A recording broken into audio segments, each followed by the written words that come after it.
करते हैं राहुल जी को, सोनिया गांधी को, इस ट्राइब को आदिवासी मान्यता देने के लिए बहुत बहुत धन्यवाद। The point that you have raised, that you have to discuss relating to tribal affairs issues, I think your leader is very much present here. During the budget session, it's a good subject which can be deliberated when you will be taking up demand for grants. Demand for grants will be a better subject. Hanuman Beniwal ji. सभापति महोदय, सबसे पहले तो सदन में आज अनुसूचित जनजातियां आदेश चौथा संशोधन विधेयक 2022 पे जो चर्चा हो रही है उसमें मुझे आपने बोलने का मौका दिया, इसके लिए धन्यवाद।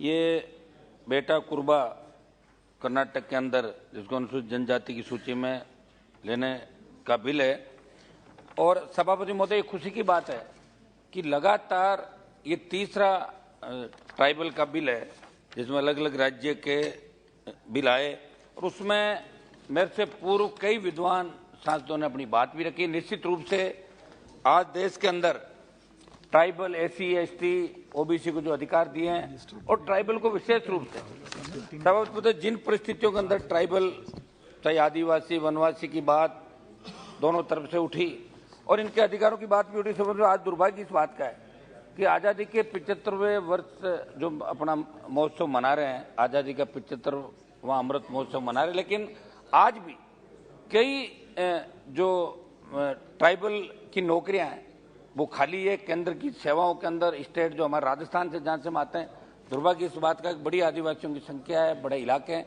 लेकिन फिर भी उनको उनके हक और अधिकार नहीं मिलते। कई जगह तो देश में ऐसी स्थिति है कि किसी एक जाति ने जो आदिवासी ट्राइबल के अंदर आ गई वो कई दूसरी जातियों का आरक्षण खा गई, उनको आगे ही नहीं आने दिया। ये भी एक दुर्भाग्यपूर्ण बात है, इस देश में कई जगह देखने को मिला। मेरी एक तो सभापति महोदय ये मांग रहेगी कि अत्यंत पिछड़े जो आदिवासी जैसे अपने पोर्ट ब्लेयर के अंदर हो गए, जाड़वा, बिहार, झारखंड के अंदर पहाड़िया, ये जो जातियां विलुप्त हो रही है, इनको कैसे मुख्य धारा के अंदर लाया जाए।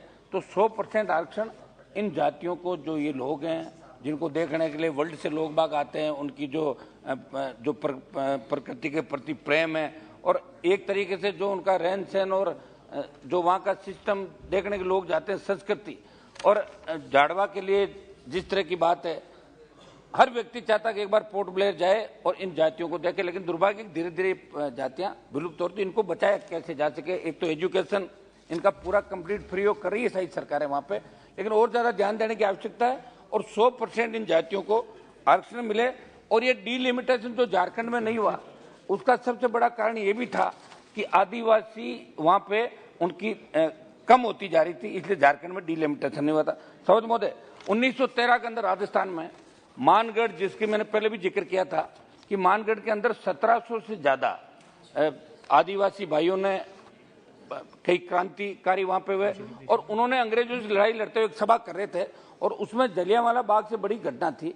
अंग्रेजों ने घेर के अंधाधुंध गोलियां बरसाई और मानगढ़ के अंदर 1700 से ज्यादा आदिवासी भाई 1913 में शहीद हो गए। प्रधानमंत्री जी वहां गए थे राजस्थान के अंदर, गुजरात का भी बॉर्डर है, एमपी का भी बॉर्डर है। मैं मांग करूंगा कि मानगढ़ धाम को राष्ट्रीय स्मारक घोषित किया जाए। ये पूरे देश के आदिवासियों की और तमाम लोगों की आस्था का मामला, ये मेरी मांग रहेगी। सौद महोदय, एक जो ये आरक्षण है एसटी को, ये 7.5% है, इसमें मैं मांग करूंगा कि इसको बढ़ा के देश के अंदर एसटी के आरक्षण को बढ़ा के 10% किया जाना चाहिए। कुछ जो इशू है, समाज के प्रत्येक नागरिकों को अपने मौलिक अधिकारों की जानकारी से मूल कर्तव्यों का भी बोध होना आवश्यक है। हमारा ये रहेगा कि इसके ये जन जागरण अभियान चला के लोगों को इसके प्रति जागरूक किया जाए। साहब, हमारे जैसे शेड्यूल कास्ट है राजस्थान के अंदर, जिस इलाके से हम लोग आते हैं वहाँ मेघवाल समाज की बड़ी संख्या है, लेकिन वहाँ पढ़ाई का माहौल नहीं था, शिक्षा नहीं थी, इसलिए वो लोग आरक्षण में नहीं आ सके। पूर्वी राजस्थान का एक हिस्सा आया, तो जन जागरण अभियान चला के इनको एससी एसटी को अपने मौलिक अधिकारों की जानकारी के लिए अभियान चला के लाभान्वित कैसे करें, इसके द्वारा सरकार को समय समय पर योजना चलानी चाहिए। जब तक दलित समुदाय में शिक्षा की और ट्राइबल में ये लॉ नहीं चलेगी तब तक उनका सामाजिक, आर्थिक और मानसिक रूप से विकास संभव है। समुदाय की काया पलट करने के लिए इसमें व्याप्त त्रुटियों, अंधविश्वास, पिछड़ेपन और गरीबी को दूर करने की जरूरत है। इसके लिए समाज के प्रबुद्ध लोगों के साथ साथ स्थानीय बुद्धिजीवियों, शिक्षकों और समाज कर्मियों के अलावा जनप्रतिनिधियों, प्रखंड स्तर के पदाधिकारियों को मजबूत पहल करने की जरूरत है। तब जाकर स्वच्छ समाज और देश की कल्पना की आवश्यकता।